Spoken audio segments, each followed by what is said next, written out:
Hey y'all, how's it going today? We are here to talk about Miss Marvel episode 4 finally. Yes, I'm finally getting caught up. And my gosh, I just want to say this show is consistently great. It has not disappointed me, I don't think, one time. And even if I did have some qualms, it was probably really small, but episode 4 was just really that good. And I think this episode in particular, as I mentioned maybe like in the first episode or so has reminded me so much of those 2000s coming of age movies, you know, like with Hilary Duff and Lindsay Lohan and Amanda Bynes. This is just another one of those movies, but it's a TV series and it's 6 episodes and it's Marvel. But all that being said, yeah, just another great one, guys. Let me know how you feel about this episode down below in the comments. Leave a like because I really want to know if you all are enjoying this half as much as I am. And you know, as we're nearing like those last couple of episodes, there's 4, and then we have 5, and then 6, and that's it.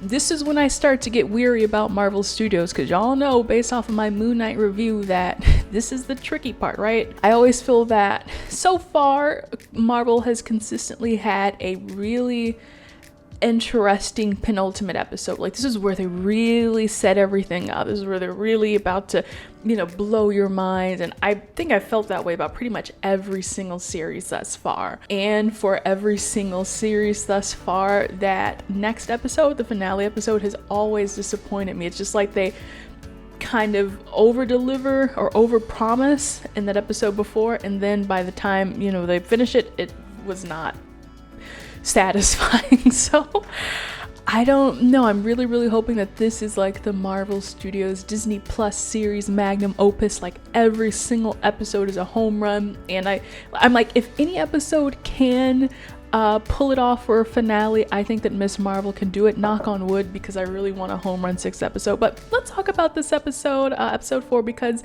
this one was quite a doozy, right? We went to Pakistan, we went to Karachi, and we finally got to meet Nani and some of the cousins and everyone out there, and a lot was revealed. So naturally, of course, Nani, her sweet grandmother, knew about Kamala's bloodline, knew about their family, knew about them being Jinn, or, you know, just these other dimensional beings. And Nani was just kind of like, well, it is what it is, you know. And I think I wrote this down in my notes. She was kind of like, Nani was like, you know, forget about your theories. It doesn't matter what this is. All that matters is that I made it on that train and I made it alive. And I was like, dang, she's right. Forget about all my theories. But no, I mean, that in and of itself was quite interesting. But, you know, the fact that she didn't even necessarily know everything that was going on kind of meant that there was still more to explore. So I did like that. And she was like, yo, I don't know why we get this train vision, but clearly it's something important. So, you know, it just continues to deepen the mystery. Like, they didn't just give us everything right there. Now we have nothing to go on based on, you know, we still got 2 episodes to go. They really kind of continue to drop those breadcrumbs. So, of course, once Kamala really, you know, follows that instinct, she goes to the train station and she meets the Red Dagger. And then he shows her kind of the Red Dagger Society. That's when we get a lot more information about what's going on, and, you know, literally everything. And I was like, wow, okay, I think, you know, based on all of my conspiracies and all of my theories, none of them has even come close to what he revealed. And I was just pleasantly surprised. I was like, oh my gosh, write that down. So essentially, the clandestines, the Jinn, they are in a way otherworldly in a sense. They're still from another dimension, but what the sort of master described was that they come from a dimension that overlaps with ours, right? He showed us the map and how they kind of coexist at the same time. And immediately I was like, oh, well, that reminds me of Shang-Chi, right? You know, he has this, his mother is from this hidden village in China, and only certain amount of people can see it or can access it, and it's just this, again, an otherworldly place. And it's funny because when I saw Shang-Chi, I compared his village, it's Ta Lo, right? Ta Lo. I'm surprised I remember that.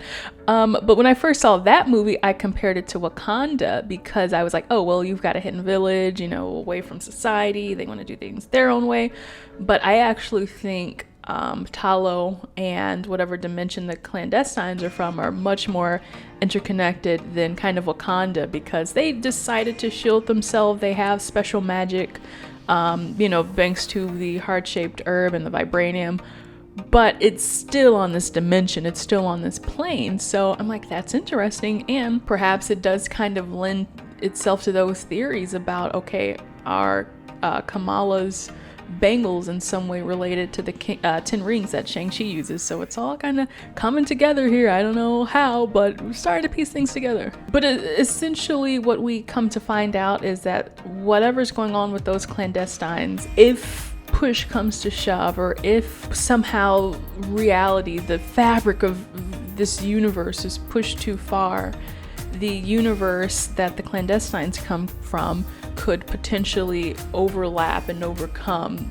our universe. So there's a pretty big threat at hand. And skip ahead 15 seconds if you don't want to hear just tiny Stranger Things 4 spoilers. It also kind of reminded me of what's going on in Stranger Things 4 with, you've got a dam, and that's all I'm going to say because I don't want to spoil anything for you folks. But anyway, so we learned that this is what Kamala kind of is up against, right? She has to stop clandestines. Even if they end up going back home, it could cause this huge rip in their reality. And as we're having that end-scene fight, all of a sudden, things get really crazy. And I'm just kind of fast-forwarding here to the end. When Kamala is transported back to that train station all those years ago, where, it's the last train to Karuchi, and you have all these hundreds upon thousands of people, trying to flee and trying to catch that last train. And I mean, gosh, that moment just in particular as an ending was like... I was really like, wow, holy cow, this is really powerful. Because it's like, for one, Kamala has been sent back in time and she's helpless. And that's just one thing on its own. But I also just think kind of culturally getting to see through that lens. And they talked about the partition during that dinner scene a couple episodes back. And, you just kind of hear about it. But then to have this visual... I guess it would be their interpretation of what that scene looked like. But, just this visual of what went down during that time is like, that was heavy on an entirely different level. So now it's like, the big question is, how the heck is she gonna get out and go back to the future, right? Like, it was the bracelet. She was struck on the bangle bracelet, and that's what caused her to go back in time. But okay, now we have to figure out what's gonna happen in episode 5, which I've got a ton of questions and wondering, like, okay, is she gonna run into Aisha there? Because this is the scene where the grandmother ends up finding her way to her father on the train, and she makes it just in time, but her mother isn't there. So I'm like, is Kamala gonna get to meet her great grandmother? And is she gonna find out, like, all of the secret? There's still more secrets, right? How did she disappear? Where did she go? What is she gonna do? And seriously, not only that, but how is she gonna get back home? Will the bracelet help her? I even somehow kind of wonder if Kamala, in some weird future past events, caused her great grandmother to disappear in the first place. That would be trippy, and I don't have the brain capacity to think about. I already dedicated half of my brain capacity to Westworld season 4, so I don't have the capacity to think on this kind of level, but just makes me wonder, But I do think if she meets Aisha, that would be a very cute kind of heart-to-heart moment. Like, she's gonna have to reveal who she is. Or I could see another thing playing out where Kamala is in the past in a way, but she's more so an observer to what's going on and not actually there. So basically, the past just sends her to witness this event taking place, but she's more kind of like, the ghost of Christmas future or something like that. So she's just there to witness a pivotal moment, and then when that moment is over, she gets sent back to her real time. But I mean, that's just the big picture there. Another thing that I really wanted to mention about this episode was just how heartfelt it was. I already said that about episode 3 with the wedding, but even this was just really kind of emotional, like Kamala going to Pakistan and seeing Nani for the first time. I was like, oh my gosh, it's really her, it's not just her on the phone screen. And then this moment where you have the mother to daughter with Kamala's mom and her grandma, and they're kind of talking things out, and you know, her expressing how much she just needed a mother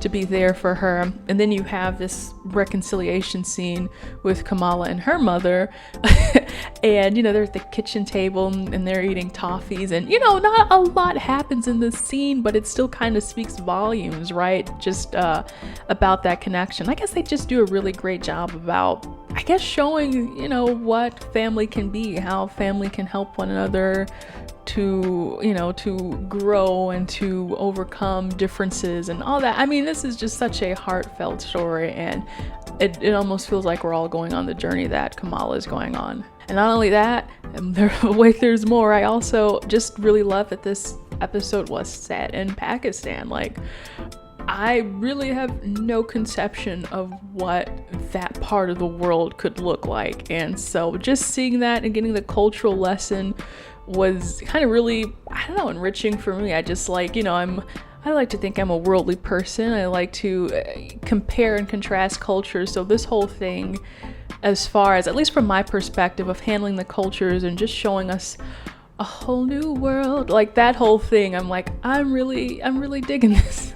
Stay tuned for more Disney karaoke, folks. I will belt it out if I have to. So after all that, we're left with some final questions, such as, you know, Kamala's powers and her identity. You know, will she be able to keep her identity a secret by the end of this? Will she open up to her family? Will her mother learn about the bloodline and you know, the whole history about them? How will she react to that if she finds out? The big one is, will Kamala, not will she, but how will she save the day? You know, stop the clandestine, stop this whole rift from being torn in their reality. And is she gonna need help from perhaps an Avenger to do that? Or can she do it herself?